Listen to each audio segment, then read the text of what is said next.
रुको जरा, सबर करो, बोला धक्का बुक्की नहीं कर। ओ भाई मारो मुझे, मारो मारो मुझे, मारो मारो। नहीं ये मजाक हो रहा है, एक सेकंड यार, मजाक। বেশি কথায় সম্মান নষ্ট, বেশি আদরে সন্তান নষ্ট, আর বেশি ভালোবাসায় জীবন নষ্ট। কাউকে এত ভালোবাসা দেখাইতে যায়েন না, পরে আবার আপনি সেকা খাইতে খাইতে মরেন না। জীবনে এমন বন্ধু বানাবেন না যেই বন্ধু আপনার স্বার্থের পিছনে করে, এমনকি আপনাকে সুযোগে সৎ ব্যবহারটাও করে। জীবনে চলতে গেলে 100টা বন্ধুর দরকার নাই, একটা বন্ধুই যথেষ্ট।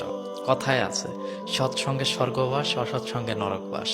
আমার মা সবসময় একটা কথাই বলে, আজে বাজে মানুষের সাথে কখনো চলবি না, প্রয়োজন একা একা চলবি, তারপরে ভালো মানুষের সঙ্গ দিবি। समझ रहे हो समझ रहे हो आप समझ रहे हो। সকাল থেকে এই আয়াতটা যতবার দেখতেছি ততবারই কান্না চলে আসতেছে। হয় কুল্লু নাফসিন জাইকাতুল মাউত। জিন্দা মানুষের শরীর থেকে চামড়া টেনে টেনে তুললে যতটা কষ্ট না হবে, তার থেকেও কয়েক শত কোটি বেশি কষ্ট হবে মানুষের মৃত্যুর যন্ত্রণা।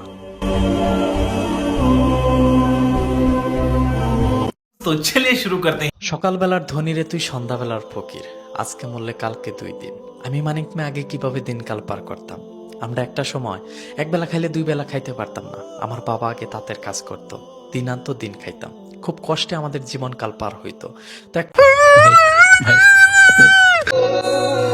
যদি পরের জন্ম বলে কিছু থাকে, তাহলে আমি আবারও কোটিপতি হয়ে জন্ম নিতে চাই।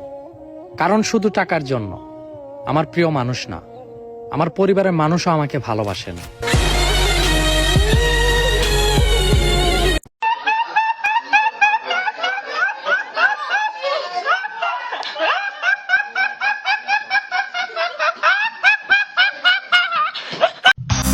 পুরুষ মানুষের বোবা কান্নাগুলো এরকমই হয়, না বুঝে ঘরের মানুষ, না বুঝে মনের মানুষ।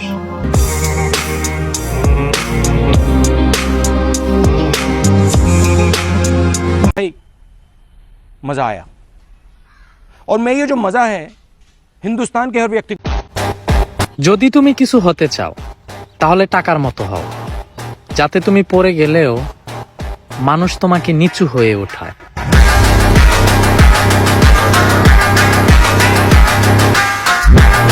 वाह क्या सीन है, वाह क्या सीन है।